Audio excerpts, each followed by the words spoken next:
good. That was. I'm pretty sure I knew the answer to that. I'm filming a couple videos this week, and so I wanted to get your take on that for a video. Yeah, sure. So cool.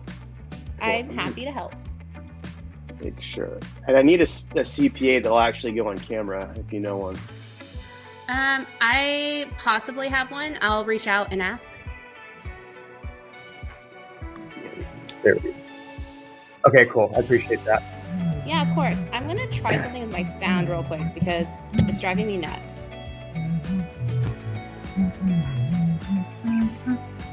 I can hear you. Is it like fast forwarding going? Or is... Oh, no. It just looks like it's going so fast. Where's the comments? Who's in the comments? Oh, okay. That's way louder. I can actually hear. Do I have a bad echo now? Nope, not on my side.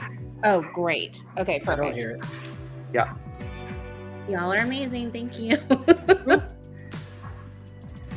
Yeah, I just don't know. It sounded like everyone was whispering, which I know there's like a channel for that, and that's not here.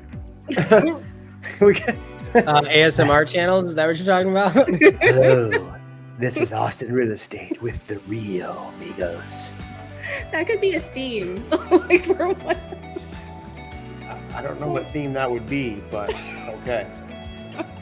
You know, just if it gets dull.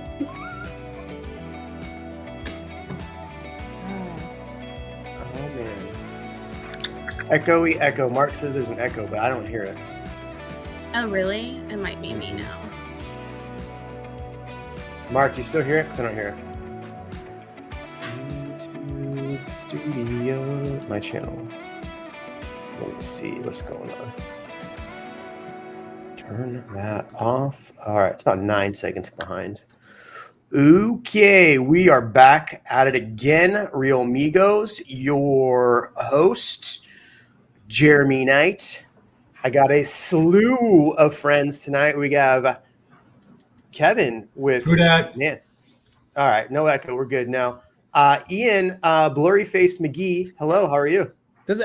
Am I blurry? Really? Blurry I'm looking now. at this. I'm like super HD, man. WQHD or whatever, right? Yeah, I think my thing said no more HD for Ian. Hello, we are doing the AMSR channel. My connection. And then our really good friend, welcome back, Sarah Morris with CNG Financial. Hi, everyone. Hi. So hello. We have quite the show tonight. I got questions about this crazy interest rate hike Armageddon. We'll call it like that. Crazy interest rate hikes going. Going to get Sarah's take on that. We're going to talk about the market in general. New stats came out, so we are going to go through and talk about those stats. I do have a question for the audience, and if you can, do me a favor after the show, drop a comment because I want to hear from people about this. So right now you can do it, and then after the show, do it as well. I'm gathering some data. If you move to Austin or another city in Texas from California, do you regret it? What are some of the things you like about Austin or wherever you are in Texas? And what do you hate? I want to hear from you in the comments, just gathering some data for future content. Joe, yes, Ian is in 480p. Joe, welcome back, man. Appreciate you. Mark, appreciate you again. So again, drop that comment in. I have one more question before we get going. I've been putting YouTube shorts out on my channel. Are you watching the YouTube shorts and do you find value in those? Yes or no? Drop a comment. I want to hear you go there. And then I'm looking for a tax professional to do a video with. So if you know a tax person, send them my email, homes@austinitehomes. I'll drop it in there right now. Shoot me an email. Kevin and Ian, how has your week been? Busy, bro. Haven't stopped. What's the word? Just haven't stopped moving. Yeah. Yeah. Still nothing to, I mean, I've written a couple of offers that have been really odd, like interactions with listing agents right now. You know, I think we're all kind of feeling for things, but I like people being super secretive or just so lazy that they just don't care. So it's been weird, man. I'm still trying to figure out how we can get houses for clients, but the prices have been, on average, the ones that we've lost have had, 15 to 20 offers per property. And we're week 3 into the market Yeah. for this year. Correct. Yeah. Why just California? Look, if you move from somewhere other than California, I want to hear from you too. So drop that in there. I do want to hear from you. Ian, you're having a crazy week? Man, it's been good. It's less buyer heavy, more listing heavy. I've got like 3 listings coming up this week Good for you. or next week, which You was too? surprising. So I don't know what that shift is. I don't know if it's the whole interest rate thing that's fueling the FOMO, and we'll get to that. But people saying, oh, well, if I'm going to make a move, I've got to sell the house that I'm in, or I don't know. But that's what's happening. Wow, Adam's got a pretty big, bold prediction here. I like it. I like this bold prediction, though. What's that? He says, silly Ooh. Federal Reserve, you tried to raise rates in 2018, and look how that worked. Prediction, the Fed gets 1 rate hike in 2022, and that's it. Well, we'll talk to Sarah about rates hiking right now. My week, had a few people reach out to me about listings, got some stuff going there. I'm running into the same thing. We had a client write an offer on Friday, told him, hey, you know what? By Monday, there's going to be probably like 6 other offers, which there was exactly 6. So, and not competitive in that run. So we'll see how that goes. Sarah, you running into a lot of multiple offers for your lending clients? Yeah, I'm running into oh god, I am on. Sorry. Yeah, I'm running into a lot of multiple offers right now. I am able to get on the phone with listing agents. They're actually returning my calls, which I was surprised because I know how busy they are. But what I've seen drastically from like the fourth quarter of last year to now is that I'm seeing the offer over ask again. I had a client that lost over this weekend because the other offer was $30,000 over asking, everything waived, full appraisal waiver, huge option, option money, things like that. So I'm kind of seeing that trend of going back towards the beginning of 2021 where everyone was offering a lot over asking. That's what I've started seeing on my side, having those conversations. This is my reel I put out this morning, which didn't get very many views. If you watch me on Instagram, it's that you can't hear it, but it's the one. Are you crying? No, I'm laughing. This is a real take for realtors right now, because So Kevin and Ian both said that it's already super hot. Are you? Yeah. Is that what you're seeing? Yeah. I mean, still not a ton of listings. I know Ian said he's listing heavy, but I haven't seen a lot of new stuff come onto the market. Most of the stuff that we've been going after is, I'd say half the stuff that's been on the market for a little while. It's overpriced still. And the other half is new stuff on the market that we're just, trying to figure out where everybody is. It reminds me of last year. Like the first couple months of last year, we were kind of like, what are we doing? Like, are we doing 20? Are we doing like 20,000 over? Or are we doing 20% over? And I think that's one of the things. For me, I said the offers I've written, and I think I've written like 8 or 10 in the last 2 weeks. None of them I've been able to get any information out of the listing agents. One of the listing agents, he was just basically like, I hate when they say this too. Just come with your best offer. Put your best foot forward. I'm like, oh, wow. That's what I'm supposed to do? Oh my God. That is so helpful. Thank you so much for that. I would have never guidance. thought to bring my best foot forward. Yeah, I haven't been doing this for very long. So thank you for teaching me, a wise agent, with a 30-year. It's not like my 7th year writing offers. Right. With like a perfectly blended 30-year-old picture of your face on your business card.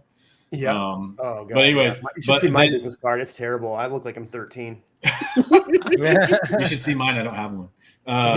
But then they would just give no guidance. He'd be like, well, we're not even going to counter that. The sellers decided they're just going to take the top offer, whatever it is, and just roll with it. So nothing I can do for most people. One guy actually today did give me a little bit of guidance, but they also are playing a game where instead of having a deadline, I think he's just incrementally holding people out. Yeah. Mhm. You're like, hey, if you come with this, now it's the top offer. So then he puts that in front of the seller, and the seller's like, cool, we're going to wait another 12 hours and see what happens. I don't remember where or who I was talking to, but I was asking about maybe it was last week, but I'm really curious to see what builders are going to start doing, because the problem I'm still seeing with builders is they have zero inventory and everybody's looking for inventory. The problem I'm going to run into, and this is a good question for Sarah that we're going to bring up here in a second, is it worth buying a new build right now? Because if interest rates are going to hike up as much as people are saying, in fact, I think I posted another one today about, where was it? Where did I put it? Post. I put it on my stories. Where's stories at? I don't even know how to use Instagram. On my stories, I posted, it was a graph of what the interest rates think they're going to do. And already Fannie Mae and Freddie Mac was like not even like close to what the rates currently are. So definitely interesting. Let's break into that question, right? Let's break into, are we going to see crazy rates and what we're seeing for rates? But as if you're seeing already right now, it is crazy business when it comes to writing offers. Is it my imagination or prices, existing homes diverging from new builds, seeing prices cut and existing and new build price rising? That might be your imagination. But Sarah, so walk us through it, Sarah. What's going on with interest rates? Yeah, sure. So basically what's happening, like everyone saw this huge, like we knew interest rates were going to increase this year, but I think what shocked everyone was the level and the quickness that those increases happened. They're already above what we were thinking like that max would be for this year. And one of the big things that had happened is that in January, the December Fed minutes came out. And I think it was a shock to the majority that doesn't track this type of thing, what the balance sheet was and the talks of the balance sheets during the Fed meeting in December.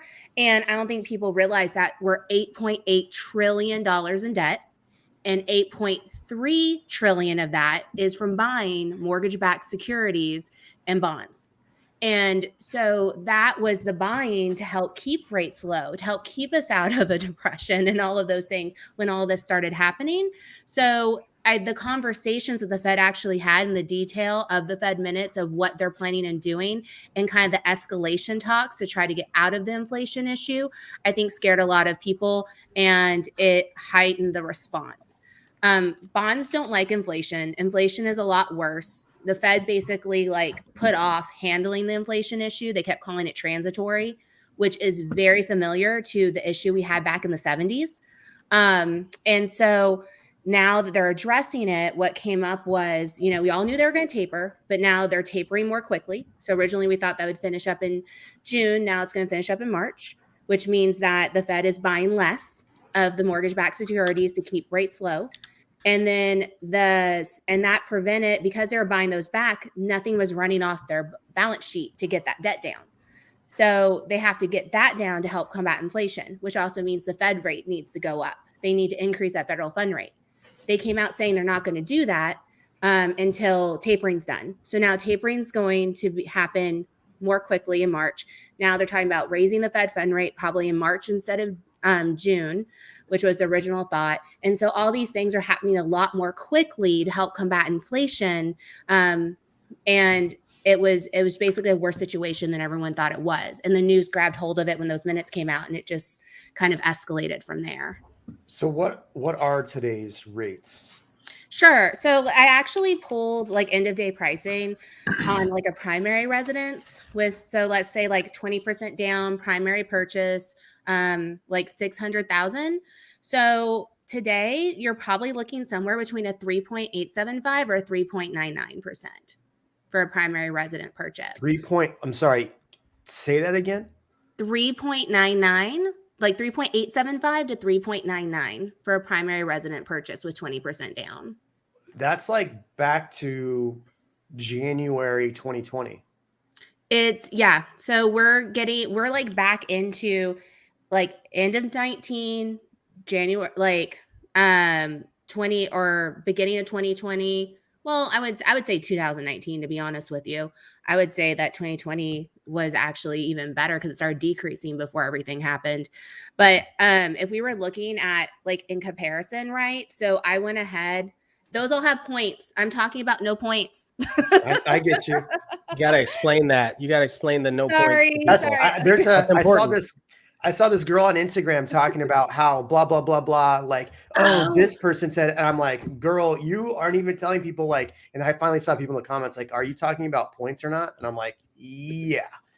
All right, so sorry, that no, go ahead. advertisement or that video on Instagram makes me so mad. And it's funny because people finally, other LOs finally started putting on there like, can we report this? Like to like the but anyway, so basically those are the points I'm giving you is with or I'm sorry, the rates that I just put out there are with no points, which means you are not paying money for that rate. When you go on to a lot of online lenders in really tiny print, it will have like, oh, this is with paying like 1 point, which is basically a percentage of your loan amount. So it's paying money to get that lower rate. So and they would, so basically I'm giving you what that rate will be without you paying points to get a lower rate. You can still do that. But this is just par pricing, which means no cost to you, the borrower. So I went ahead and did comparison for like, let's say fourth quarter of 2021, we're kind of looking at 2.99%. So if we're doing a $600,000 home with 20% Sorry, down, when was 2.99? it was let's say November of Okay. 2021. Okay. So I put up right here 3.25 just to make a comparison. So you're saying 2.99 yeah. was in December. Okay. So I use this. I don't know if anybody else uses this, but I use Mortgage Calculator. Every time I have a client like asking questions about mortgages, this is just like a really quick, easy tool. So mortgagecalculator.org. But I like this because you can put in the property tax. So anyway, sorry, go ahead. Yeah, no. So basically, I'm just going to go with the principal and interest. I'm not going to put escrows in there because taxes, homeowners insurance, all that is going to differ. So I'm just going to keep it easy with the P&I, which is the principal and interest payment. So for 20% down on a $600,000 home, when things were at 2.99, your principal and interest payment would be $2,021. Okay.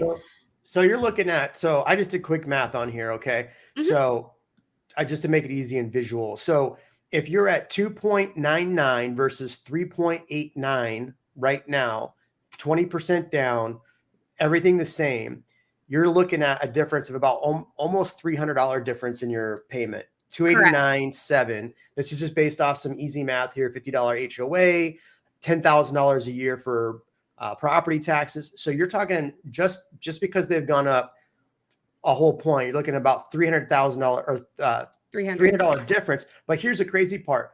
The percent down changes quite a bit too. No, it stays the same, but it doesn't get you as much. So the percent down for certain home prices will change the rate significantly, especially on investment. And I can get into that later. Like, honestly, if you're buying an investment property right now, you don't want to put down anything less than 25%, just because there's pretty much like a half point difference in rate on most areas. Because I'm buying an investment property and it should have closed last year, which I would have gotten probably 3.25 is what you had quoted me. Mhm. So buying an investment property now, let's actually do the math on it. Let's do a fun exercise for Jeremy. What are rates for investors right now? So if you're looking at a 25% down payment with like a 740 plus credit score, and again, I did this off the 600 purchase price, but you're looking at about a 4.5 without paying points. Oh, okay. So, all right. So Jeremy is buying a property that closes in March. We'll call this 7,000 for fun numbers. HOA, that looks the same. No. Okay. So my mortgage on that property, 7,000 a month. 25. What did I do wrong here? And as a blanket statement, there is a lot that goes into an interest rate. So these are estimates just to give you an idea, because the basic number concept, especially of like a lower rate and a higher rate, should still be there. But I mean, you have your credit score, you have the type of property, the type of loan, there's lots of down payment, things that go in there. But this is to at least give you a good idea of what that difference looks like. I just have to put that out there. What's up, Amber Life? Man, this is depressing. This is depressing? What are your thoughts, boys? On the rates going up?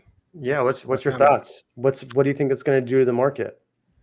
So one thing that I noticed is last week, 76 homes were listed. Last week, also, 483 rental homes were listed. That's huge.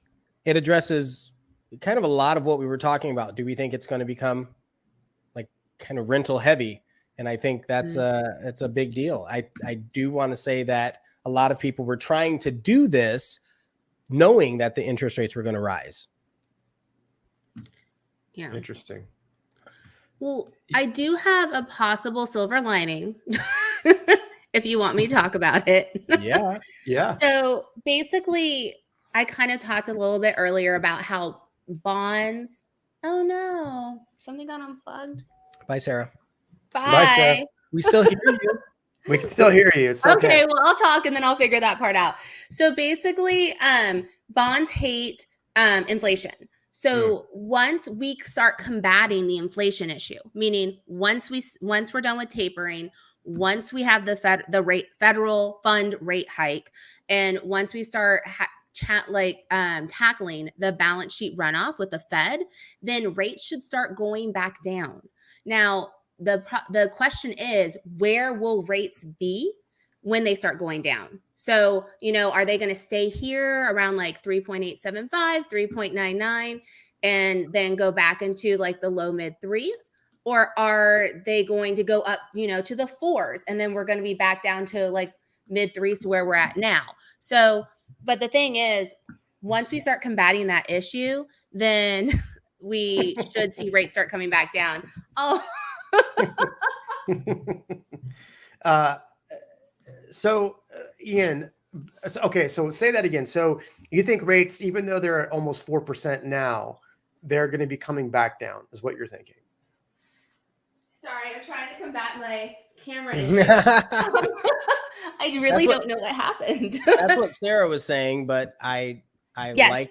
I like why she thinks that. I like the justification. Sorry, I was trying to pull up how many homes we actually have on the market, so I wasn't fully listening. So on the market currently, we have 20, not even less than 2,200 in our MLS. I did a whole video about should you list your home, and I just posted it this week. Or is 2022 the time to sell? I'm looking at how many homes are on the market, and I'm like, now there's a lot of demand. I mean, you guys are both writing offers for people and in multiple offers. So, I mean, imagine there's 6 people, 7, 15 people writing offers on each one of those properties. Yeah, man, it's pretty tempting for me to list my investment properties, but the problem is, where do I stick that money? Is it NFTs? Is that what I put it in, Kevin? Lord Kevin? I am not a financial advisor. Yeah. Don't put in the stock market. I mean, yeah. Oh my gosh. Talk about a tank. Oh, I don't know. I actually believe this is going to sound like an unpopular opinion at the moment, but my conviction, I'm trading NFTs right now, like speculatively, not holding much for the long term. I actually am liking cash positions at the moment, if I'm being very frank. I think having at least a little bit of your portfolio in a cash position at the moment, I think there are a lot of good opportunities in whatever investment class you're interested in, whether it's crypto or NFTs or stocks or options or real estate or whatever. I think you'll be happy if you have some cash available to jump on some opportunities in the next 3 to 6 months. That's just my personal opinion. I actually have a It's not- little, I don't know if you want me to share it, Jeremy, but I have a little Sure. recap on the pattern of inflation over the years Go for it. with mortgage rates and how when we combat the issue, it typically leads to, a decrease in the stock market and also a recession. And that's kind of what I'm, right now, things are projecting if we continue to go this way is kind of hinting that we're going to go into a recession. So does as well. a recession mean we have in Austin a market crash? No. What does a crash mean? I love recessions if that's what's going to happen. So I don't think so. I mean, look at even when we had 2008, like we didn't see that big of a hit in Austin. I think there's way too much demand, way too little supply, and way too many companies moving here and working here and jobs. It just doesn't, I don't think that other places will probably get hit harder. But if we do have a recession, I don't think we're going to really feel it too badly here, personally. I don't disagree with that at all. Yes, put it in metaverse real estate. Well, Agreed. It's interesting. Do I have it up here? Do I have it up here? My wife has this weird accent every now and then. She's Hispanic, which is weird. She turns British. Yeah, she's like, can you put that away? I'm like, what are you talking about? So I made a little graphy graph about like what's happened with pricing. And this is the Austin pricing. So let's say we stay flat and don't increase in January, right? Or end up closing prices. Look at this. We're still $100,000 more higher just for Austin than we were last year. That's a pretty big percentage over. And here's the MSA. The MSA is almost recovered from our highs at 482. If you look at that, that's pretty damn close. Mm-hmm. So I'm making a bold-ish statement and saying that the market crash, Real Venture was correct. The market crash was in 2021. There you go. It was in 2021. Now, if the market crash is over and you didn't buy in the dip when I told you to buy in September, go back. I made videos. This is the time to buy. You're screwed. Property tax. I mean, here's the other thing we haven't talked about either yet is property taxes. Who thinks property taxes are going down this year? Wait, no. No. I mean, that's another video that I'm going to be putting out in the future. Obviously, is property taxes. I mean, we saw mine went up $1,300 last year. How much did yours go up, Sarah? Actually, so I bought my taxes, and on one of my properties, it actually got down. I won. Nice. And then the other one, it stayed the same. So it went up. It didn't go up as much as I thought it would, honestly. But that was my Hayes County, not my Travis County property. So. Yeah. So you're saying it's easier to fight your taxes in Hayes County versus Travis County. Smart. No, well, actually, no. My Travis County one was the one that got down.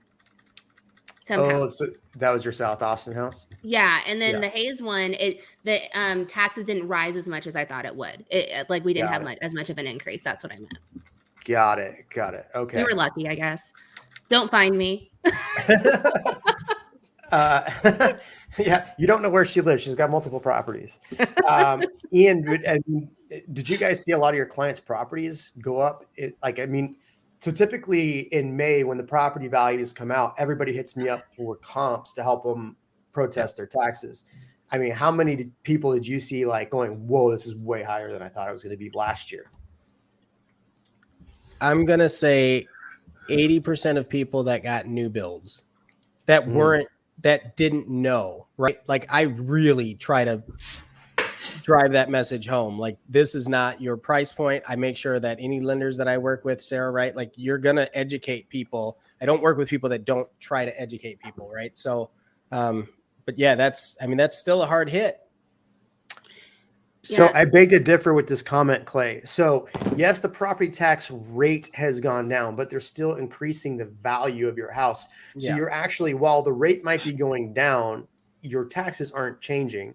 Yep. They're still going up, right? So if I reduce it 0.25%, but I raise the value of your home 30%, there's a cap at how much they can raise it at 20%, but your taxes are still going up. They're not going down because the rate went down. Like, is They're your monthly payment going down? No. No. But I don't know that. I mean, I understand what he's saying, though. He's not like saying that it is. Right. He's So just property saying that tax. the rates have gone down, which is awesome. Yeah. I mean, they have, and that's another reason to move to Pflugerville. But if you're buying a new build in Pflugerville, Blackhawk's still 2.99%. Listen, I'm not going to be. I'll never. No. There are sections that are like 3.2. It's awful. 3.2, Yeah. not 2.99. Yeah. Not 3%. I've Hey, seen that not matters. not You just know the 2.2. math. That math. No. 3.25864. There it is. I refuse to move to Pflugerville until every business that starts with Okay, the we're F on the same page. changes to Never PF. mind. Sorry, Clay. We're on the same page. I apologize. I do feel bad though. So actually, there was an interesting stat that came out this morning from the National Association of Home Builders, and it was that the amount of the percentage of last year of homes that went under contract but failed to start was 44%. So, which I Yeah. thought was a huge number. And so it's like, so a bunch of new build contracts that, went under contract, but didn't actually start the construction process was at 44%. Well, I mean, I'll let these guys jump in, but this is something I've been complaining about a lot. You have all these channels out there and all these statisticians saying, well, look at all the new build starts. That's why Austin's going to crash. Gentlemen, you want to explain to the people what actually happened? Yeah, I was on the phone with a guy today, one of my clients, and he was supposed to close in November, and we might make April. We might. Oh, is that the guy that I texted you about last night? Yeah, yep.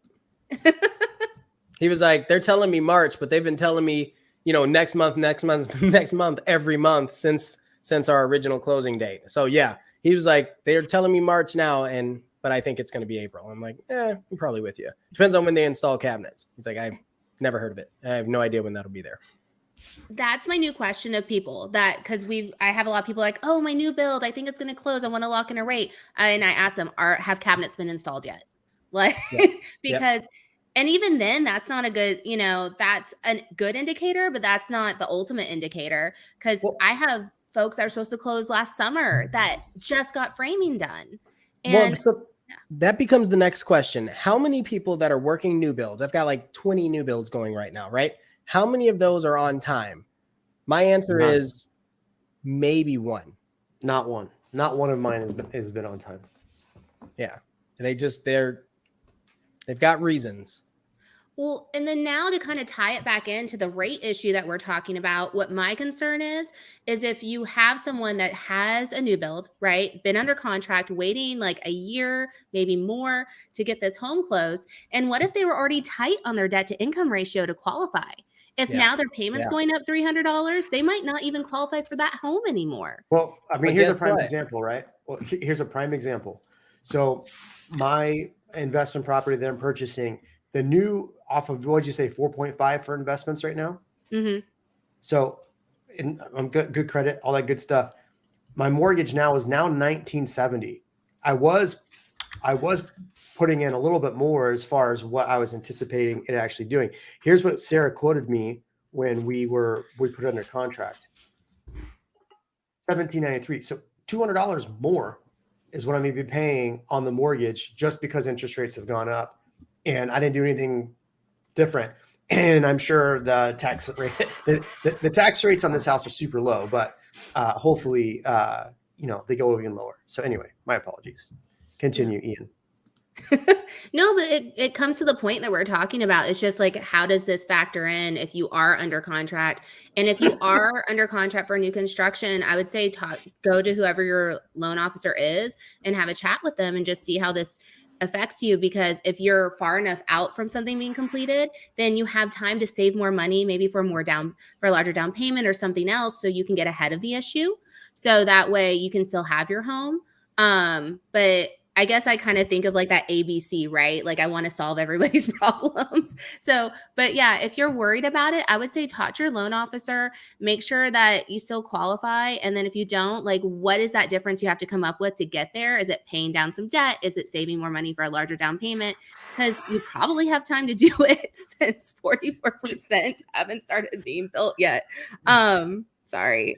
So that begs the question, right? So you said potentially rates could come down. You know, you gave some gypsy math there. I'm just kidding. What say that? I don't think is that that's you a can't use the word protected gypsy? Is that not that's a derogatory term now. It's a slur. Is it? Yeah, I know, right? My apologies to the gypsy community. So you did some crazy math. How about that? Not that gypsies are crazy, because I wasn't making that parallel, but you did some crazy math. What were you? So go back to what you said. You said that rates could come down because of why? Oh, because once we start combating the inflation issue. So once the Fed is done with their tapering, once they've actually started the Fed rate hikes and they're addressing their balance sheet and have the balance sheet runoff, at that point, probably after the first rate hike, maybe it will take to the second rate hike, then we're probably going to see interest rates start coming down because bonds hate inflation. So if we're combating that inflation issue, because mortgage rates are based off the bond market, they're not, and mortgage-backed securities, they're not based off of the federal fund rate. That's totally different. So federal fund rate is more like dictates like credit cards and short-term loans and things like that. So anyway, once we show that we're actually taking those actions, we've completed actions to combat inflation, inflation starts coming down, then we should see mortgage rates start coming down as well. Okay. So when is that? So right now. How about this? Let me ask you this question, Sarah. How much higher do they get before that kicks in and they come back down? That is the big question. Like, so that is the big question. So like I said before, we were thinking that they would go up to the high threes, kind of like as that max. Or if you not have great credit, or if you have investment property, it'd be the fours. Huh?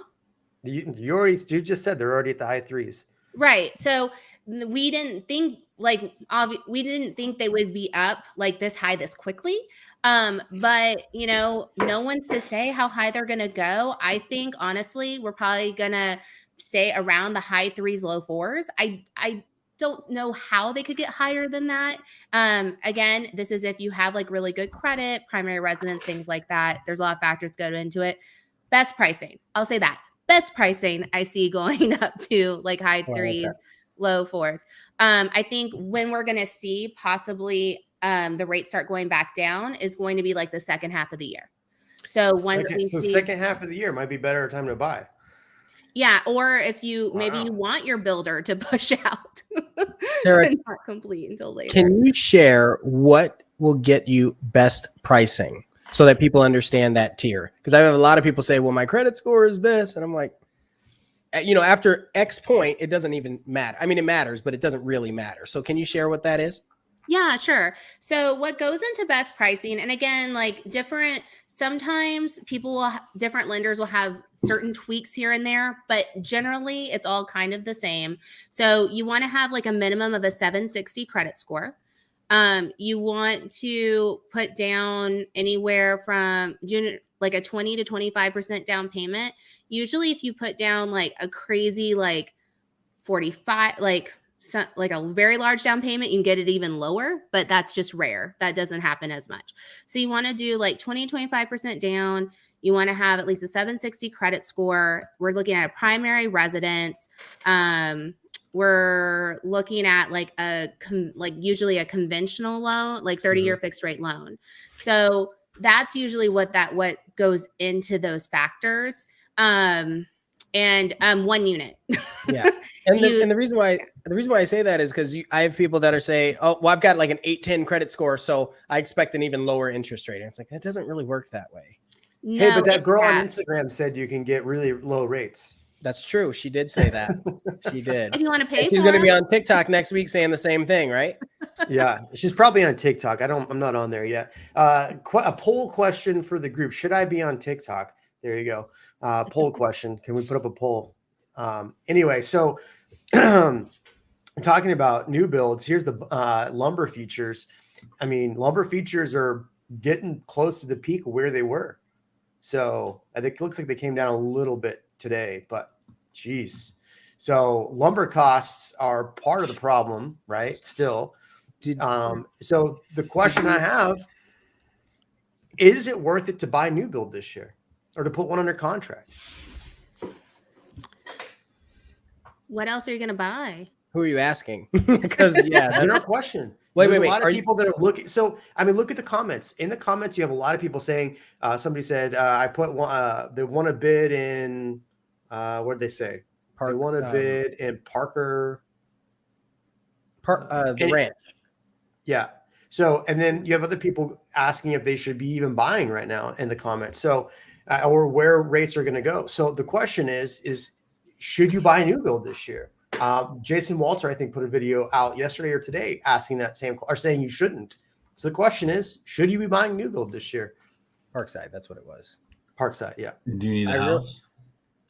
Yeah, I was going to say, I like Kevin's typical answer in this scenario. And he says, where else are you, like, where are you living? Where's your money going right now? And do you need one? Right? Because every situation is a little different. And I would say if you still need a house, and it depends. So a lot of builders are back to giving some sort of incentive, right? Mm-hmm. So if you're in a rate that doesn't have a, let's say it's not a really high taxed area, the HOAs are reasonable, you don't have a house right now, and you can get these incentives because you're not disciplined enough to be able to save what you need, or not capable because you don't have that kind of income, then it could be the only way you get a house. I feel that maybe, I 100% agree with you, Ian. 100%. That's the same questions I would ask. But no, and also, well, I think let me revise my question then. Should you be buying new build this year if you're already close on the payment, knowing you're not going to know what the final payment is until you're about a month out? Is it worth it then? I got a different answer for that. I'll come back. I think that it's our job as real estate professionals to look at that granular of a level, but most people don't give a shit. So once they get into their house, as long as they can afford the payment, they actually could care less what the interest rate or the tax rate or whatever it is. They look at it and say, I can afford this payment. I don't care if it's a 9% interest rate, right? I'm only going to be in this house for 5 years and then I'm going to sell it. So I just don't care as long as I can afford it. And then if they already hated the house, they're going to hate the house 24 months or 48 months from now anyway. But if they love the house, I promise you, they're not going to every month pull out their numbers and be like, I can't believe that I paid 4% interest at this or a 2.75 tax rate. I just don't think people are. So my point to that is buy the house that you're looking for right now. Waiting is always unknown. Think about the people that waited last year till this year. If they listened to us when we said to buy in September, they'd be in good shape. I have a client and they would have got a cheap rate.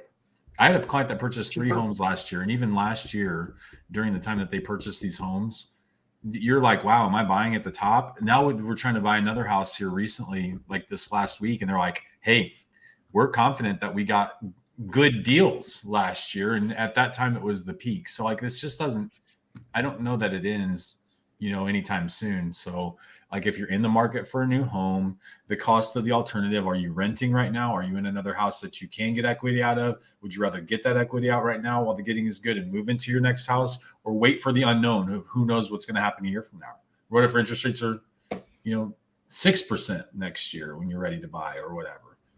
And where are prices too?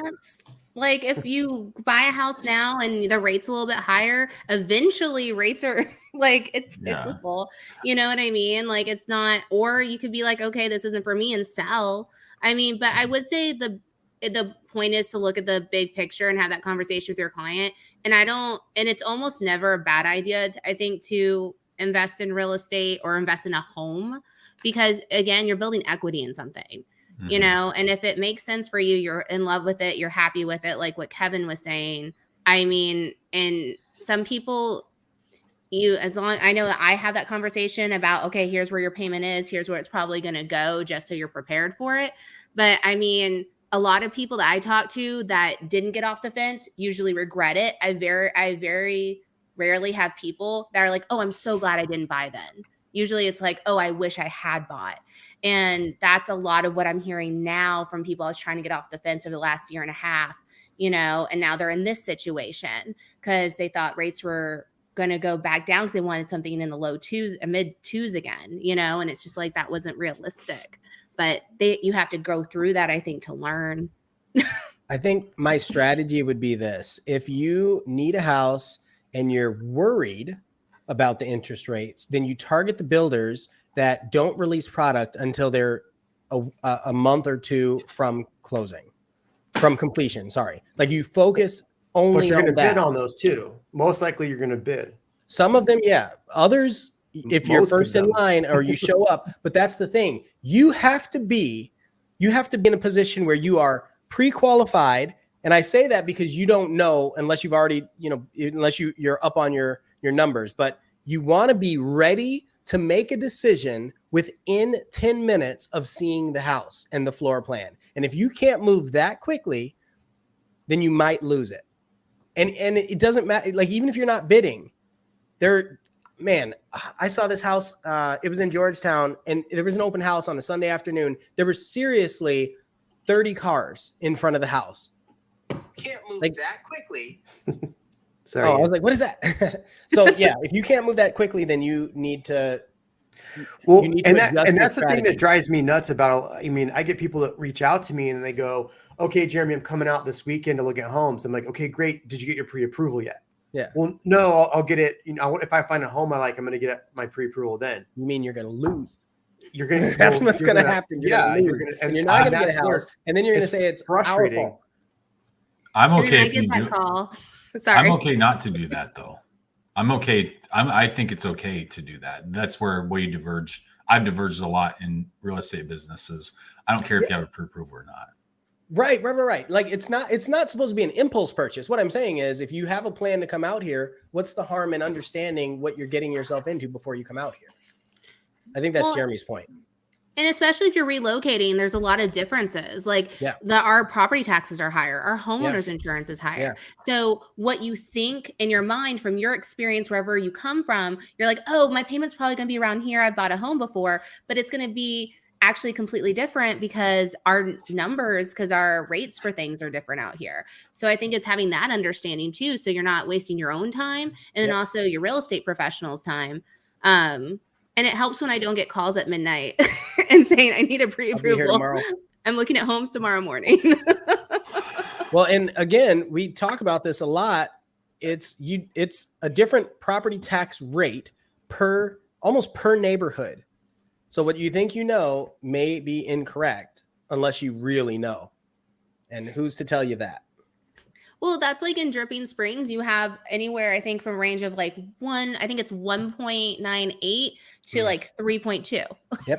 Yep. And, it just differs. It's not just like, okay, this specific area. I mean, maybe like the specific neighborhood, but it's not like, oh, Austin blanketed, Austin. And it does make it more difficult if you are particular on that. I think, though, the good part was with how competitive things have gotten, people aren't as particular that have been looking and been part of the market. I think a lot of us have educated them. Like, if you like a home, know your numbers beforehand. Well, I'm not saying if you're going to just drive out to look and see if you want to move to Austin. What I'm saying is if you're coming out here and your intention is to buy a home, you're wasting your time if you don't have a pre-approval. Like, I get it. Come out here and visit and make sure you like it. I'm not making that. But if you're coming out here to potentially buy a home, you probably should have that in your pocket. I've had multiple clients in that situation. They come here, they look, they get back, and they're like, okay, we think we want to do it. And they've lost everything that they looked at. Kevin, you want to come at me, bro? No, I was just thinking that like interest rates and my mullet have followed the same trends. Yeah. It's gotten longer. My mullet's back at the interest rate that it was previous. I cut a ton of it off. I just get so tired of it. The other thing I was thinking is like if you're not happy with the interest rates, like you can wait till they're 6% next year, and then you can refinance at that time to 6%. If you remember, it's a joke. Can rates go up to 6%? Yeah, they used to be up at like 8. I think the highest was like 18%. Like my first house in well, I'm not going to say what year it was. My first house was 6.25. And I was happy. Actually, I didn't care. To be honest, I didn't care. She said 6.25. Like, I don't know what that means. How much is the payment? So, okay, I can afford that. My first house payment was $750 a month. Well, I think like another part of this too is that usually when rates go up, like prices of homes go down to kind of help balance it out. And that's not something that's happening or something we're probably going to see because of the complete lack of supply. And so I think that's what's the only thing that's going to be an unusual tweak is that we're having prices are going to keep going up because of the huge demand and lack of supply while rates are also increasing. So that'll be interesting to see how that works out. There's nothing on the market right now. So I mean, I just showed it 2,100. Who just asked that? It's frustrating. It's so how much? frustrating. How many did you say? 2,100, right? There should be 4,600 or 5,000 or something. 2,100. So I showed it on my Instagram. I showed this. This is. I can answer Carlos's question when you guys want me to. Yeah. Who's Carlos? I'm just kidding. Well, and I've got Carlos. Joe's question. I think it was Joe. So Joe Mama. Sorry, let me get this where it's dairy. It doesn't even help. Oh, sorry. We're gonna have to get rid of everybody. All right, full screen. Come on now. All right. So here's my point: is that the January stats for 2021 was 0.4 of a month inventory, and we were probably about 2,800 units back then, if I remember correctly, around there.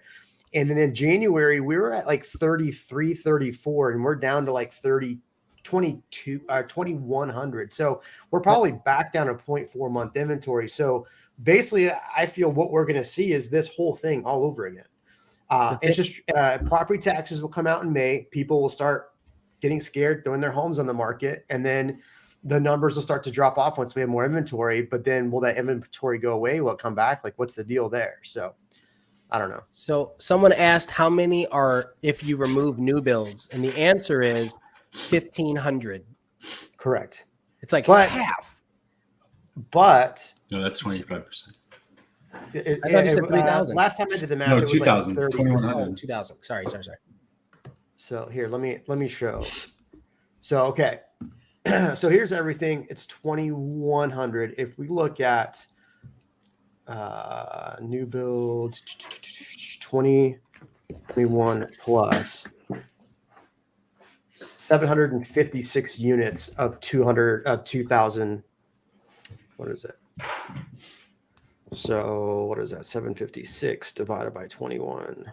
But you don't have new single family. 35%. Yeah, well, I mean, okay, but just you asked if they're new. Yeah. So 692.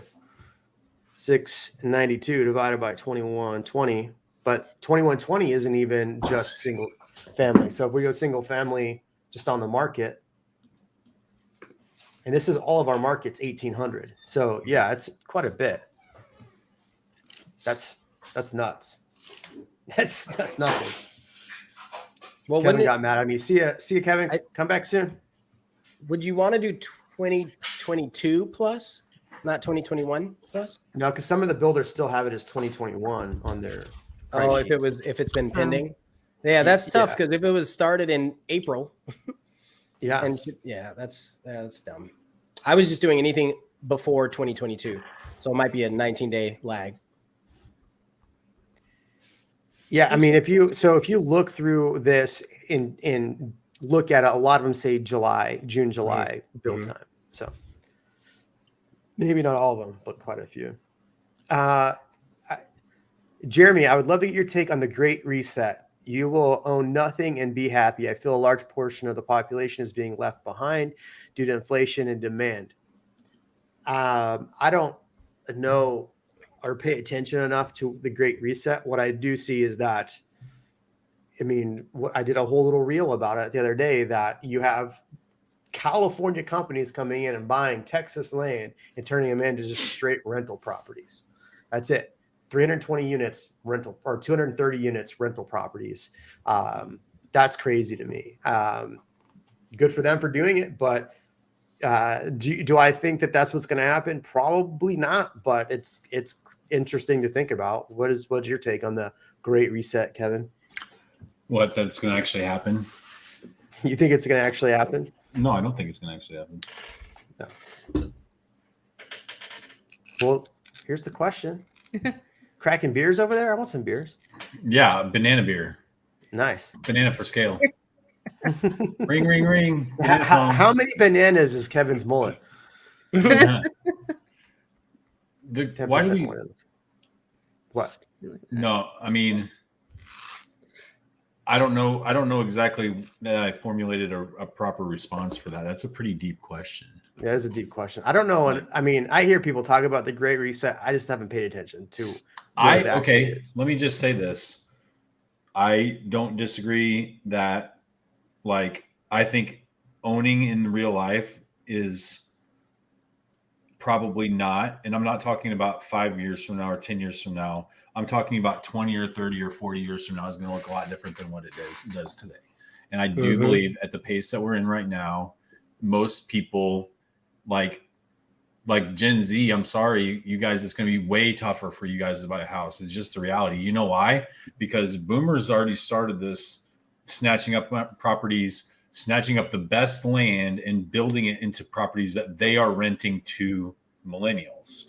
Now, millennials have to earn way more money in order to buy a property that, and trust me, I'm in this boat. I'm looking to buy a property. And every time I finally feel like, okay, I'm, on the ones that I really like from a private residence, by the time I'm like, okay, cool, let's go ahead and do this. Then something comes up. I end up spending my money on something else, like as an investment property. And I come back and circle. I'm like, that opportunity is gone. Then you have to recalibrate the type of investment that you're willing to make and either pay more money for the same house or get much less for that. It's going to get to a point where I do believe Gen Z is probably going to be renting a lot longer and getting a lot less. But the cool part about that, what I noticed is that, people are appreciating more the lifestyle experiences. They're saving their money or they're spending it on something to go do. So the quality of life is a little bit different, owning or not owning. I think it's just a little bit different. So, but yeah, I don't know that one day home ownership will be as broad as it is today, even. Or as important to people. Or as important, yeah. I mean, do you think people younger, I mean, this is my biggest beef with college, and I don't want to go on a rant about college, but in high school, you learn a lot of things, but you don't learn how to actually manage your money, hold your money, how to invest. And in college, even in business colleges, you're not really taught to how to help your credit score. You're not like actual life things. And so I find it crazy, but back to my thought. So do you think that more younger people are going to start learning and paying attention to investments? I mean, look, more younger people are getting into Bitcoin, getting into Doge and all that good stuff, NFTs, and learning about this stuff younger.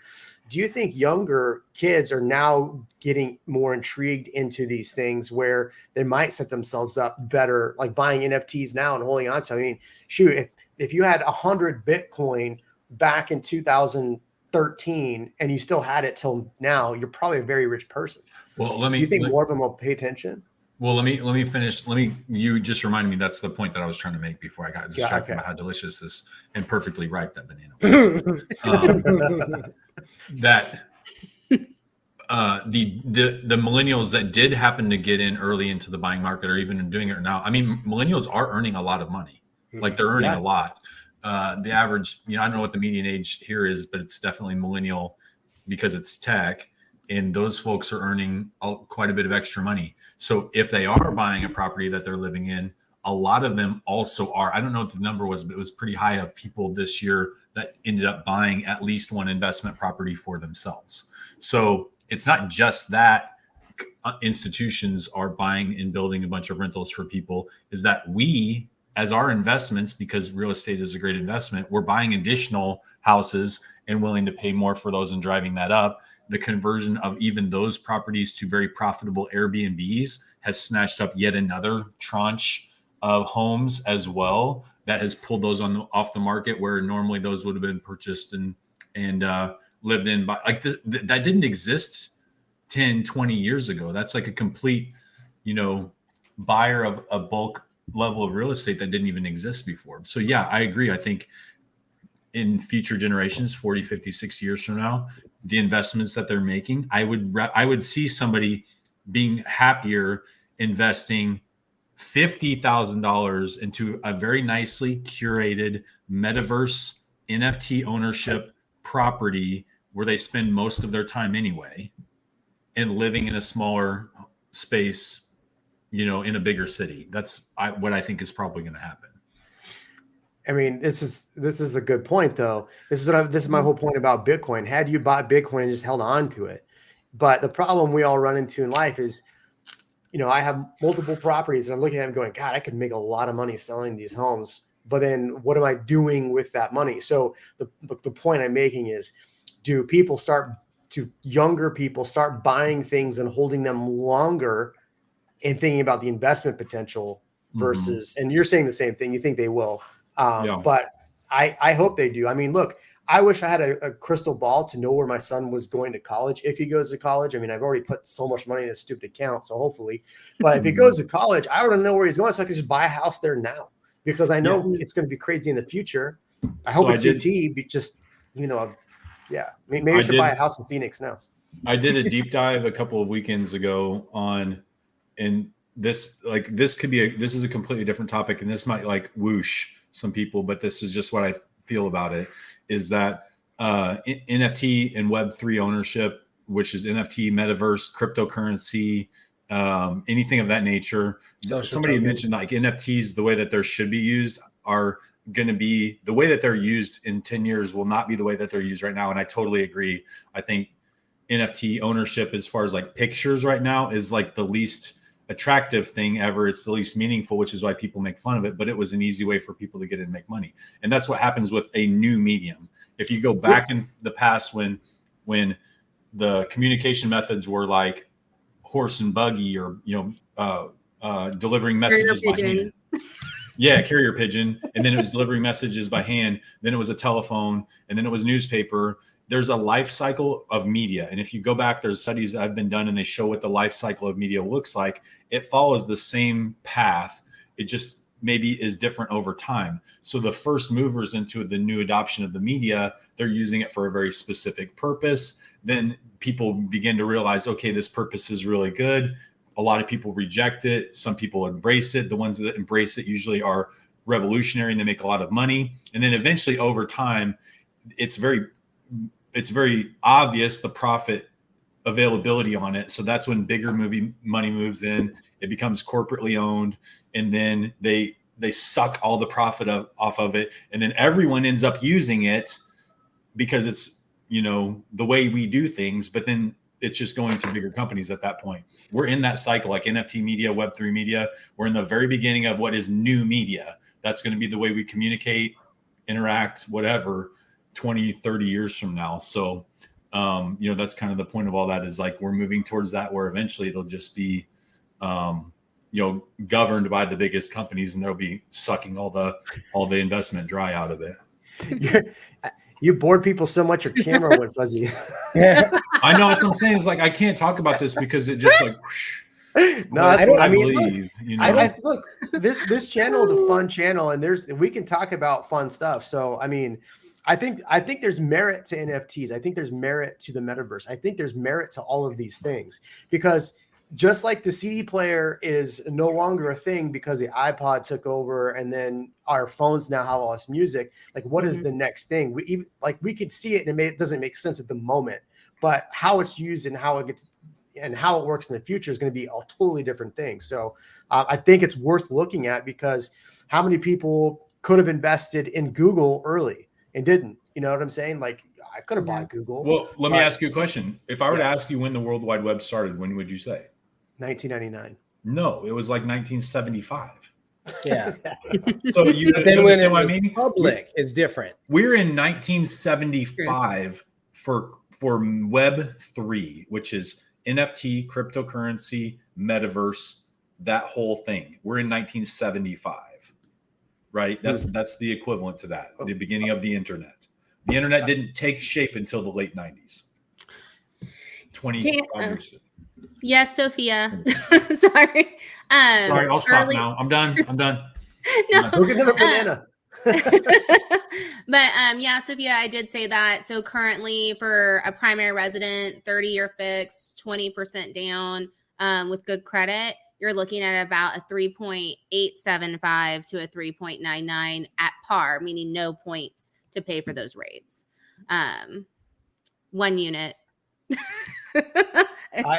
Property. I really like this comment because I keep hearing, there's YouTube channels out there saying people's or saying that incomes aren't coming up, right? That, prices are going up and incomes aren't coming up. This is a prime example that depending on the space you're in, people are changing over jobs just to make more money. I mean, that's like, if you think about it, builders are having such a hard time because they don't pay their laborers that much money. And those laborers are getting scalped by other builders and framers or whatever to go make $1.50 more somewhere else, or $2 more. And it's taking longer for builders to actually build homes. It's taking for build roads. It's taking longer. So right now people are going to where the money is. And so I think this was a great example. I'm sorry, I went off the rails, but there's a really good article though, like Jeremy, like on that comment, what you were saying, I pulled it up the other day. First, because the headline got me because it offended me slightly, but it was like about geriatric millennials. Have you heard this term? Love that. That's geriatric hilarious. millennials. Nice. Yeah. That's So hilarious. so geriatric millennials are millennials that were born between 1981 and 1985. And so what they're saying is, yeah, I'm in there too. 81, yep. So basically they're saying because these set of millennials have a special type of skill because they were born during a transitory kind of phase of like old school, you know how to talk to people, you know how to interact, you have better social skills, and you can relate to different generations better because you didn't grow up with having, a cell phone, internet, social media, all that from like the older millennials had. So they actually have more skill set and a higher skill set where they can relate to more folks and they're getting paid more. So those are actually the class of folks that are doing a lot of these job changes and getting paid a lot more because they have a better skill set. Oh, thank you. We're elders. I watched this crazy ass movie the other day. I'll have to remember what it was. I was really drunk watching it, and they asked like what happens to people when they get to a certain age, and the guy goes at 72, like this. And they had two 72-year-olds they shoved off a cliff, and everybody watched them die. And they're like, that was 72. So I'll find this movie. It's the craziest movie I think I've ever seen. It's about some commune in Sweden. If you've seen it, or Switzerland or wherever, if you've seen it, put it in the comments. Yeah, it's crazy. Anyway, Ian, you've looked. We're all going to take a bite of banana. We're all taking a bite of banana. Ian, it's your time to weigh in. Obviously, I wanted to talk about NFTs. I get really excited about that topic, and Go not just for it, NFTs. man. We got time. So think about it. I still don't think people get it, right? Like when you look at MP3s, right? Remember, you had CDs, and then you go MP3s. And everybody's like, oh, why would I want to do that? Why would I want to pay for something digital? And then everybody started paying for something digital when there was a catalyst, a device that allowed you to understand its use case. And then fast forward to now, everybody's streaming. Well, it's just a transitionary process. And that's what NFTs and digital contracts and social tokens, all this stuff is going through. I just don't think people are seeing it, but it's right under their noses. And it's happened over and over and over. Like same with movies. I think Dinosaur D said something about the worth of it or something. And I'm thinking, that's the movie, Midsummer. Crazy Nice. movie. Anyway, go ahead. But like, how many of you own or have purchased a digital movie? Mm-hmm. Everybody, right? Like that's Last an night. NFT. Right. That's an NFT, whether you rent it or not. So I actually think that might be the thing. The shift from ownership because of the cost to I would pay more to rent the movie for one experience. So I'm looking at NFT rentals. I don't know, but things like that, right? Like that. It's the. I'm looking at experience NFT rentals is more next important. to Snoop's house in the metaverse. That's what I'm looking for. I promise too, like this. Take Snoop's house in the metaverse. Now imagine like an Airbnb next to Snoop's house in the metaverse. Like what? But my question is like, do you have to put like the heater? Like if you're at the beach next to Snoop's house, do you have to bring in your own sand and your own heater in your house? That's for what that? makes How it- does that work? You know they made lickable TV screens. Like come on, man. Like this. Bro. I spend when I broke my Snozberries hand. taste like When I broke my snozberries. hand, I spent. We don't more know. time- Whoa. The story of how you broke your hand has changed quite a few times as well, my friend. But go ahead. You broke your hand. When I broke my hand, I couldn't go to the gym. I was going to Orange Theory religiously, right? I spent more time working out in VR to stay in shape, and I wasn't paying $200 a month to do it, right? The value was greater to not have to drive anywhere and not pay and still have the same benefit, essentially. I mean, maybe not the same, but close. And we're even thinking of it in terms of like we wear like today's technology, you're wearing headsets and stuff like that. But like, I mean, listen, stop. We're not thinking 10 years from now. We're thinking 50 and 100 years from now. 1,000,000% Elon's businesses will be a success. I will have an electrode implanted into my brain regardless and not a computer. Right. And I will have an augmented reality chip or you know, like, or I don't know what the word is, lens implanted into my eyeball that I'll be able to augmentedly see what's going on. Like, why are you act like that's not going to happen?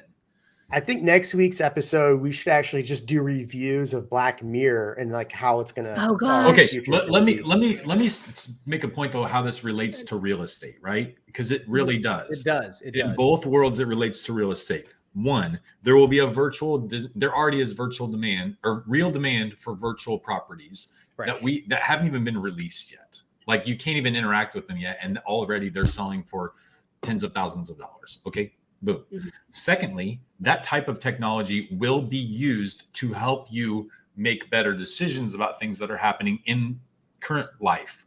Trying on real clothes, which will reduce the number of returns that a company is going to have. Walking through a house in 1-to-1 scale before you buy it, instead of having to travel into the space.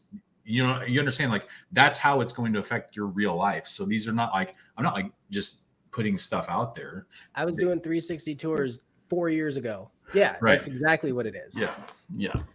I think you do have a point though, because it's like we've seen it like mirrored in books and film and everything else, but there's always been kind of like this foresight of eventually things are going to go to a virtual world and people are going to kind of start maybe living their lives virtually and in a way. But it's like, how will that actually play out? Will that happen? When will that happen? How will that play out? I think the term that's kind of confusing people is virtual, right? Mm-hmm.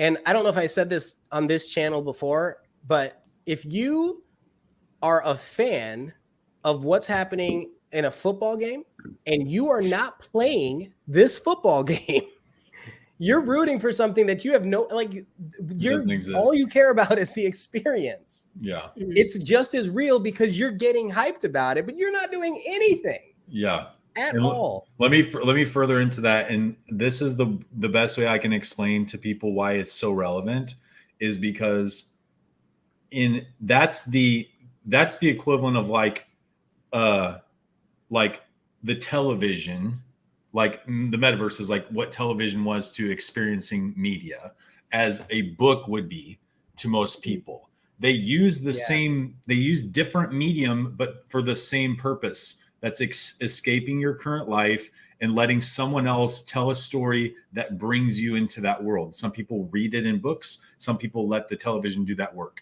So the difference is how many people, it's completely socially acceptable for you to go home and spend 6 hours on your phone in a metaverse. That metaverse is you escaping real life and scrolling Facebook and Instagram for 6 hours. That's your metaverse. That's just the book version. The real metaverse, the 3D that we're going to get 10 and 20 years from now, is the video version of that same type of escape. I think you're going to get into another part though, like, is that mentally and emotionally healthy? Because you'll also see, sorry if this is like way off track, but you'll notice how, like, you know, when everyone started living more of their lives online and social media became a thing, you know, there's studies and everything out there about how addictive like a lot of this stuff is. And if we end up surrounding our life with these things, is that going to be healthy? Are we going to see, you know, continue to see higher suicide rates, or is it somehow going to be so intricate, so entwined in our lives? Would it be healthier? So I think a big thing too is, you know, what is that going to do to mental and emotional health? Because we are still human beings at the end of the day. And I feel like we need those personal connections and relationships. Like we need human touch, like things like that. You know? How many people in the comments, how many people don't like other people? For real. I really do. I love just being around people. But I know a lot of people, my wife is one of them. Don't tell her I said that, but she doesn't like being around people unless she's really close to them. Mm-hmm. You know, she likes her friend group of handful of people, but other than that, she doesn't want to deal with it. Here's what's interesting. So we're talking about the metaverse, right? The virtual world. Meta, Facebook just leased the largest amount of leasable buildings physical in all of Austin. So they still need physical space to create their virtual world. So I'm still going to keep my money in the real world buying buildings because the University of Austin, they have a lot of real rooms. What was that? Sorry, go ahead. Oh yeah, University of Austin. So they have a lot of real rooms, but they have a subset of those rooms that are smaller with no windows because they still count as rooms. And some people, if they can't afford, I don't know if it's a pricing thing, but it's absolutely the density of space. And do those people care if they don't spend a lot of time there? Yeah. You know, I just see Ready Player One in my head. How many people want to go camping? How many people want to live in tiny homes? They don't. Like the space is only necessary based on how you intend to use it. After that, we could talk about like, I mean, I definitely would be cool going down the mental health route. Like this show will be so far away from real estate by the time I know. It's not even fun, but it's true. I understand the point that you're making, Sarah, and a lot of people I think do feel that way. I actually believe that it does the opposite effect. I think the deeper that you get into your meta self, which is the type of self that you can create who you want to be, who you are. Okay, do you really exist in your life outside of the physical interactions that you have with other people? And my argument is yes. I can have a completely fulfilling life, and maybe even more so fulfilling life if I choose to, and never interact with a human being ever again physically in space. I believe there's a lot of people that can have more fulfilling lives by not having to be anxious around them because of the way that they look or the way that they act. They can be whomever they want online in that space and connect with people that have common interests, not just because they're physically around them. So I actually think it's better. If they make a lot of money in that virtual world, they can buy homes in Austin with it and call all three of us, right? So yes, exactly. 4 of us. Sorry, you got your limit there. Your meta mansion. I'm with Kevin. How many people pay to change the way who they are to make other people happy, and they wouldn't have to do that, or would do it differently or a different scale if they were just doing other people happy or themselves happy? Who are they trying to make happy? Well, it's never for yourself. You're not looking at yourself. You might. I mean, you can argue it all you want, but you're not, right? Well, I almost feel like the reason that the current state of social media, what it has been from the implementation of Facebook forward, is because that it's a fake version of your real life that you still have to interact with. So the reason it's so depressing is because everyone is putting a facade out that we all know isn't true in the real world. So when we see them in the real world, we're like wow, realtors in son, their online profiles. yeah, it's like my wife's God. nearly as cool as everybody mine's else's. a cartoon. And Mine's an meanwhile, NFT. everybody's miserable. I think it just makes it even worse because it's just a lie. I mean, it's not that, making an avatar isn't, but I've made my I've made a lot of really close friends that I have common interests with through the 2D version of a metaverse, which is playing video games and meeting with people in lobbies and having audio conversations with them over Discord or through a game lobby or whatever. Same for my son. He's 12, 13. His closest friends are all ones he has online too. So he's connecting with people with common interests, That's just my thought. I'll stop now. I'm done. All right. So interest rates. Okay, interest rates. Yeah. So I want to make two more. Back to the beginning of the videos. A lot more people on here. A lot of more people. Go down to the main comment section on here, and I want to hear from you. If you purchased and moved to Austin or moved to Texas, did you regret it? And what do you like and dislike about moving to Austin? And then second thing, if you're watching YouTube shorts on my channel, drop a comment. I'm just doing some data analysis on that. If you're watching them, I want to hear from you from that as well. Okay, Sarah. So Yes. you, how can we learn more about mortgage loans from Sarah? That's a great question. And if you want to hear more about the metaverse, drop questions. So I would hear from you in this chat. Metaverse or loans in the market? Let's hear what you want to hear because this is your channel. So the market's getting crazy. Obviously, earlier we talked about everybody's seeing multiple offers. Interest rates, Sarah's said, are close to 4%, 3.75 to 3.99. She's also, just a quick summation, she's also said that we don't know how high rates are going to go, but they should come back down. And she used a lot of, I can't use the word I used, but interesting math to get there because apparently I said a derogatory term. Who knows? So there we are, loans. Should people, so here's a good question, Sarah. If somebody is under contract on a new build now that's closing in June or July, should they be locking in rates? And should I have locked in rates a while ago? I did recommend for you to lock in rates. No, you did not. You said, I did. You said, no, you told me not to lock in rates. I'll go back to the phone call. I have text my lead. I recorded for this reason. So if your home is scheduled, so this is the thing that I do that not everyone offers. So I think that's kind of a hard question. I would say that I'm on the side of being protective over kind of, I'm conservative. So when it comes to interest rates, and if it was my home and I wanted to lock in a rate, so what I would do is if I had an option to lock in an interest rate now, that would cover me to that period. I would do it. And then the worst thing that can happen, and it depends again, talk to your loan officer or your lender about this. But if rates start going down, then just cancel that lock and then wait whatever term they have and relock it. Or, what I do is we have a float down option. So if it gives that person an extra safety net. So if for some reason rates do go down, we can float them down to the lower rate at no cost to them. So it gives them like an extra cushion. So I would say what I've advised people. How long can you lock? How long? So again, that depends on your lender. Every lender is different. I know personally we can lock, we have extended builder lock options. So we can actually lock up to a total of 300 days, which is pretty significant. That's almost a year. I mean, that's how many months? Okay. That's 10 months. But there's different like cost or rate increases associated with those depending on what you're doing.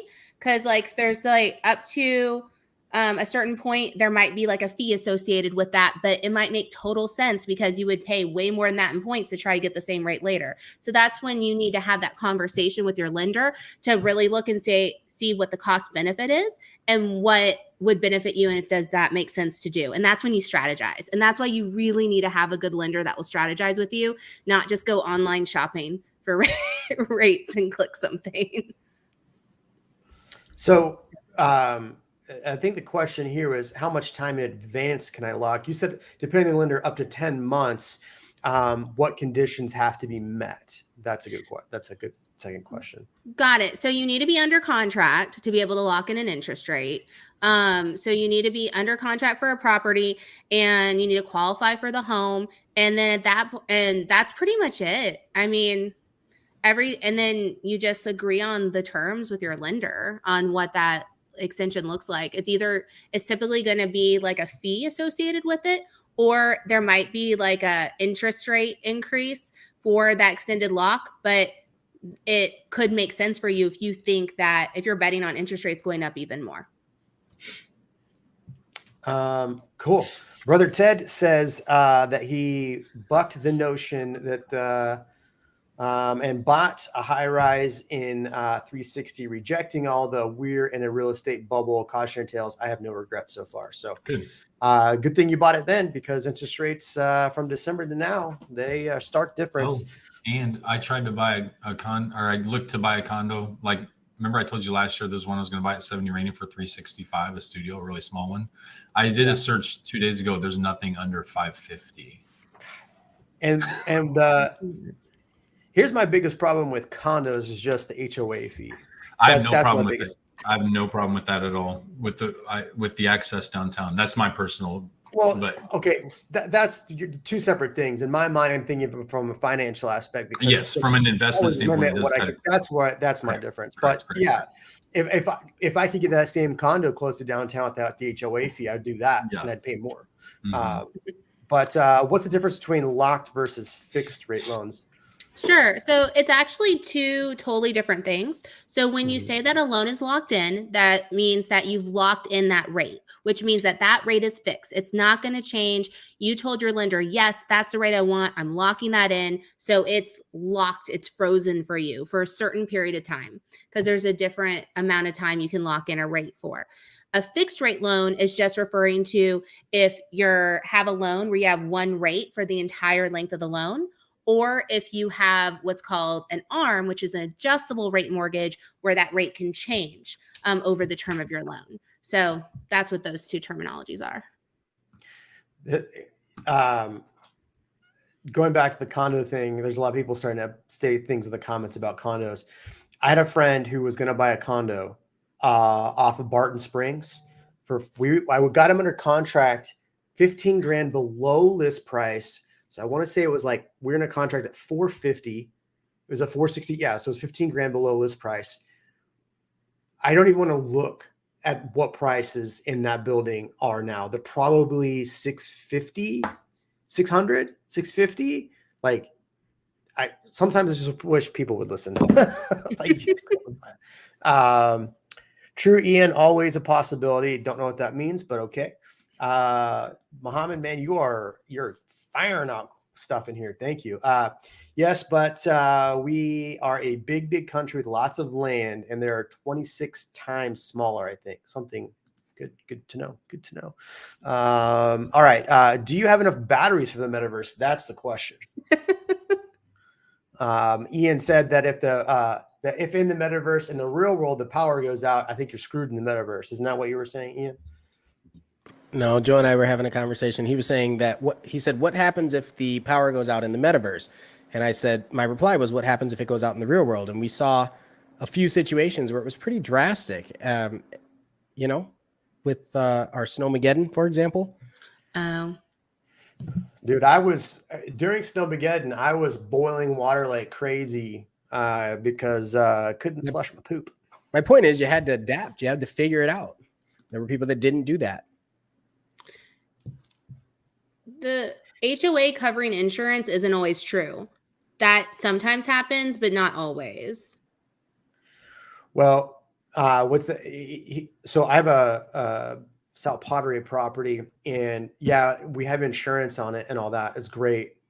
I think our HOA is like $400 a month, but I just got hit with a $5,000 bill because they're redoing all the exterior of the property. $5,000. Everybody did. So yeah, so the problem with that too, but you're going to have in a home, you're going to have maintenance fees. I've already also replaced the stupid water heater and the HVAC in that place. So that sucks.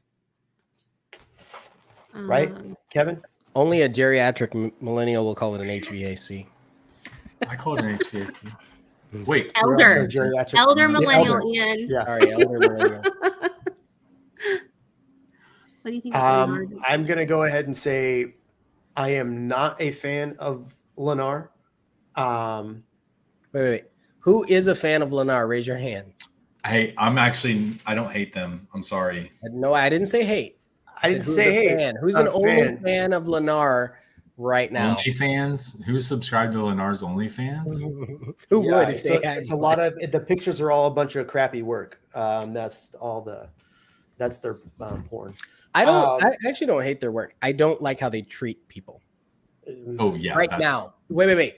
I don't like how today, especially, they are treating some of their clients and their realtor partners. That's what I don't like. Here's the deal. I've closed several properties with what was Village Builders, now Lennar.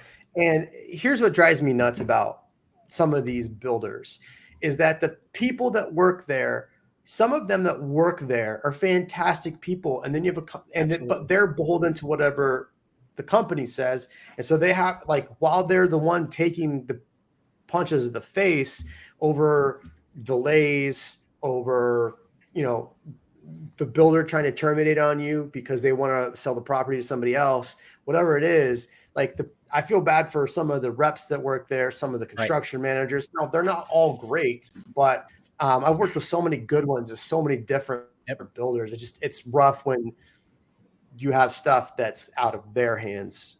It's tough. I think what's really, just on a side note, I think what's really helpful though, because what I've noticed issues coming up on our end is when you have a sales consultant or a sales agent at a builder that's actually honest with you, especially with timelines. Like, things are going to come up, and I appreciate those are like, we don't know, we think it might be here, this is what we're needing, and these are the delays, versus I have another builder where they're like, oh no, we're definitely closing around like December 16th. So we went ahead and they said that several weeks in a row, we went ahead and locked based off that with a cushion. And now it's February, or now they're saying February. Like, they've moved it out several times. And now it's going to hurt my client because he's past the rate lock extensions he can do. And the rate he locked at the end of November is not going to be the same rate now. And we went off of, the information from the builder because he was like, no, it's definitely closing in December, versus being more honest, which they could have, which is like, oh, we're not sure. We think this is a good date. So I think that's really important with sales consultants. There's some really great ones out there, but then, like you were saying, there's some others that, just don't treat people as well. I mean, so I'm building with Guillen Homes right now, and I have to say, delays. Fine. They're explaining, every time there's a delay, it's like, it's well articulated to me what's going on. The rep is emailing me. I'm constantly in the loop of what's going on. Am I upset that we're delayed? Yeah, it sucks because obviously it's going to cost me more with the rate because Sarah didn't tell me to lock. But I'm kidding. But I mean, the rep is fantastic. The construction manager is fantastic. Everybody's communicating. Everybody's doing what they need to do, but they're stuck with, all the same delays everybody else is seeing. So it's tough to get upset with them when I know they're all doing what they can. It's some of the other stuff that the builder, not this builder, sorry, but some of the builders I see that are trying to pull homes out from under people so they can resell them. I've literally had an experience where that happened with a different builder, and it sucked. And that rep said a lot of things that were not true. She wasn't trying to be malicious until we found out later she was, but she just said a lot of things that weren't true. And that's tough when you're trying to build a home and you're trying to get straight answers, and you just get the runaround from some of these people. So anyway, I'm off my soapbox. Interest rates are really 3.75 for conventional. Hard to believe someone I know quotes less than 3.5 for a condo property for multiple lenders. When did they get those quotes? Yeah. If it was yesterday or even, last week, Friday, it's going to be different than it is today. Exactly. Yes. I don't know why you'd argue with the lender right now who looks at this every day. It was that Instagram lender who said, And are they paying and then points? The points, yeah. So yesterday, and are they paying points? yeah, it's true. Who often do builders use under promise and overperform? I think on that one. Yeah, no, I got that. I was just having fun with it. Who often do builders under promise and overperform on the timeline of building a new home? The client. Oh, how often? How often? Sorry. After Kevin already said that. Sorry. Yeah. Pregnancy How moment. often? I mean, I'd like to hear from these guys, but I mean, there's several times that the builder rep is trying to be very upfront with their delays. Do you see that? Bueller, anybody? Kevin? So, Ian? I mean, my recent builder experiences haven't been bad. Yeah. So I don't know that I'm a good person to ask because like I can't think of a bad builder experience I've had in actually quite a while. Wait, just an experience, a bad experience? I can give you bad experiences. What are we talking about? But you also said you don't work with very many new builders. Who said that? Kevin, last week. We do like weekly status update. We do monthly and then weekly status updates after we get to a certain point with new builds, especially. So my team usually does a pretty good job with communicating with them. But I will say that I've had some issues where the client doesn't want us to communicate with the builder because they're scared the builder's going to pull the contract still.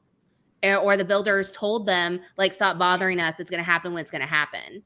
And that just shocked me. I don't know if y'all have had that same experience, but I just can't believe like a builder would say, stop bothering us. It's going to happen to a client, when they're just trying to figure out, like, do they need to sign a new lease for the rental? Like, where are they going to live? Just trying to get an idea when their house will be ready. I just don't think that's right. I mean, have y'all experienced that at all?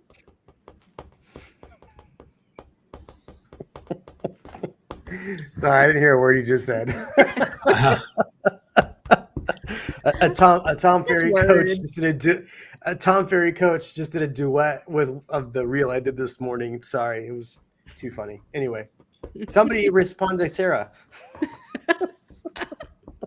I know I've completely That's your question forgotten again. what the question was. Basically, I'm distracted.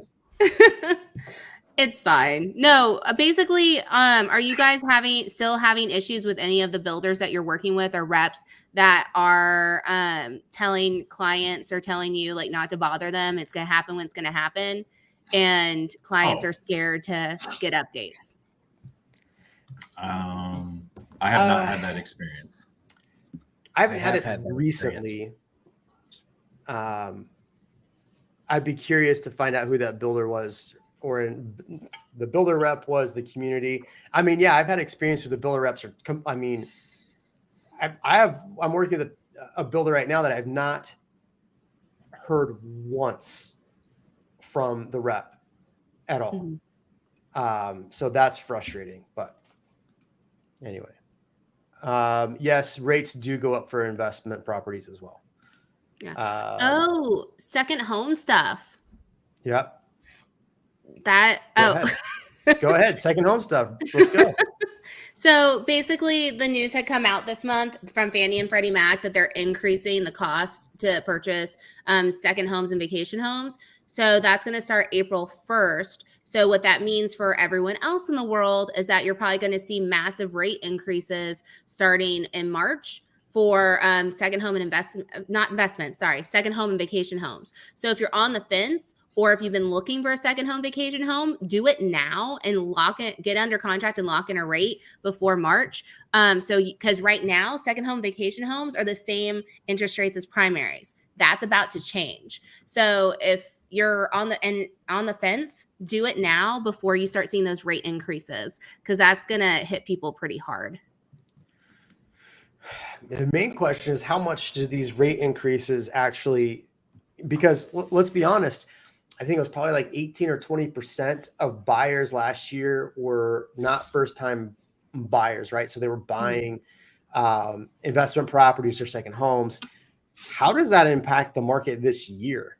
That's the question. What do you think, Kevin? I don't know, man. I wasn't listening again. So I feel terrible. you're So the question was, is that with them announcing rate increases for the second home purchases, and Oh, about yeah. 20% of the purchases last year, we saw that around the 18 to 20% were people buying second homes Yeah. or buying rental properties. How does that Mhm. impact, especially the Austin market, which is kind of expensive, right? The Mhm. median's 480 for the 475 for Mhm. the MSA. Like, how does that impact our market this year? I don't think that it does. I think Mhm. that people buying second homes aren't as price sensitive to even any additional fees. So that's just my personal opinion on it, or less sensitive to it. It's not going to keep them from doing it or not doing it. And I don't think that, I still feel like last year would have been crazier. I think because a lot of my clients now that are circling back this year didn't get to buy last year. Right. Yeah, but they're also paying a hell of a lot more this year. So I kind of disagree a little bit. I think that it will impact because I feel that I think it'll impact where they buy.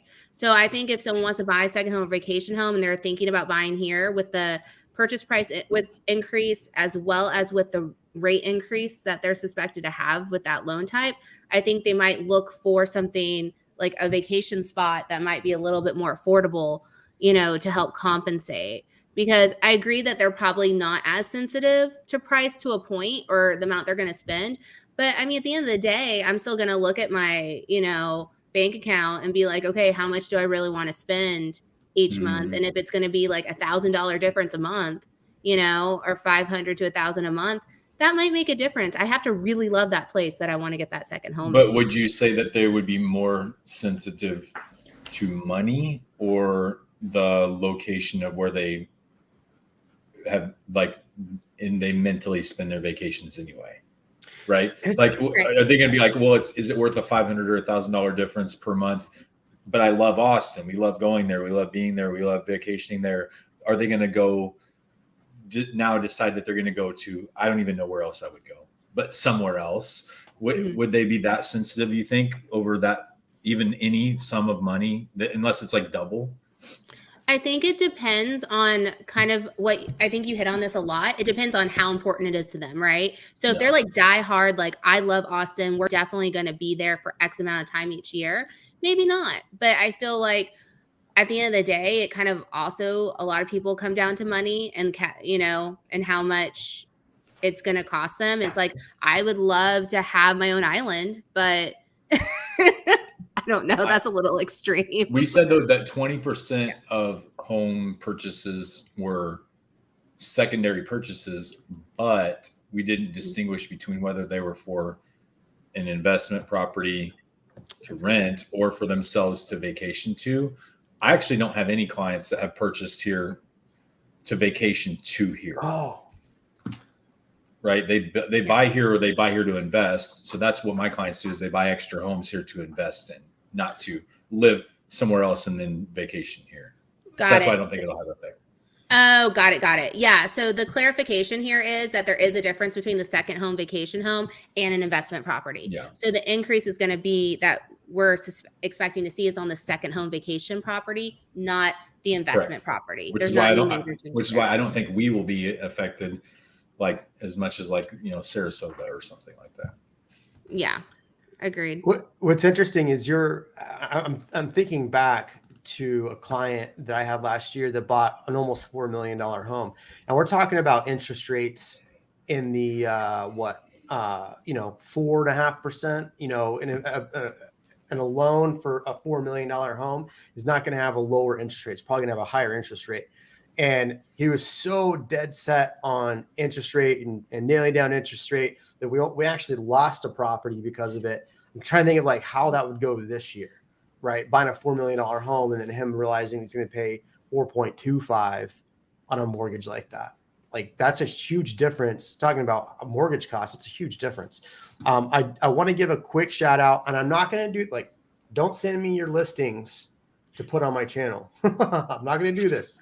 So I'm doing it just for a client of mine that is closed or renting out this property. There we go. So this is a a South Austin home. It's going to be a 3 to 5 month rental, $5,500 a month. Look at that. So It's nice. a pretty stellar house. Oh, You're looking wow. for a That's 3 cool. to 6 month rental, Bro, that's fully crazy. furnished. That's no. Oh, it's fully furnished. Fully furnished Oh wow, that that's helps. not bad. on Zillow right now. I'll drop the Wow. link if you want it. But if anybody's coming out here wanting a, let me clear this up. There we go. Get Can this I out. throw That works. bender parties? Well, it's 3 to 6 month short term Will rental. the So, neighbors be mad? I can't say Bro, anything about the neighbors in this I get a neighborhood. I next love the door. neighbors. in I this get a neighborhood. next door digest still for some neighborhood I previously lived in. Oh my god, And those are the ridiculous. most trending one was basically some guy telling people, don't walk with your strollers in the street. You need to use the sidewalk. I was like, bro.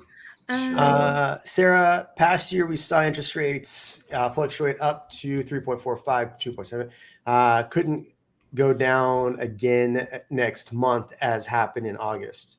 I mean, Yeah, so I don't foresee because of where we are in our with inflation and everything else that I talked about earlier. I don't foresee rates going down in next month.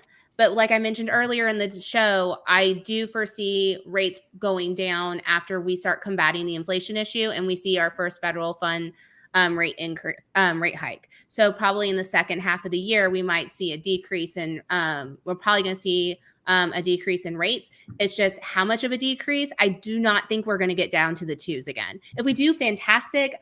I'll be happy and tell all my clients about it, but I just don't think that's realistic. To be honest, that in itself was a fluke. Like that's the lowest rates it ever been. So I kind of see this problem coming in with younger folks buying right now is that they're a little disillusioned on what a normal rate is, right? And I don't know, and you guys can tell me this if you've seen this with your clients or talking to potential clients as well, where they'll be like, where they're so scared and frightened of rates in the threes when that used to be an excellent rate and that was a super low rate. And instead they're like, oh, I'm going to wait. Like normal rates are in the twos. And I bored everyone. Okay. yeah, they're all gone. But they're. I think that's I mean, look, I think people will be very scared of being into a high 3 interest rate this year. So, all right, folks, we've been almost 2 hours. Let's end it here. I appreciate you. Drop comments below. I want to hear from you. Are you, did you move to Austin? Do you regret it? I want to hear from you in the comments. And then secondly, are you following the shorts? If you like the shorts, I want to hear about that. We'll catch you in the next video. Thanks, Sarah. Thanks. Bye, guys.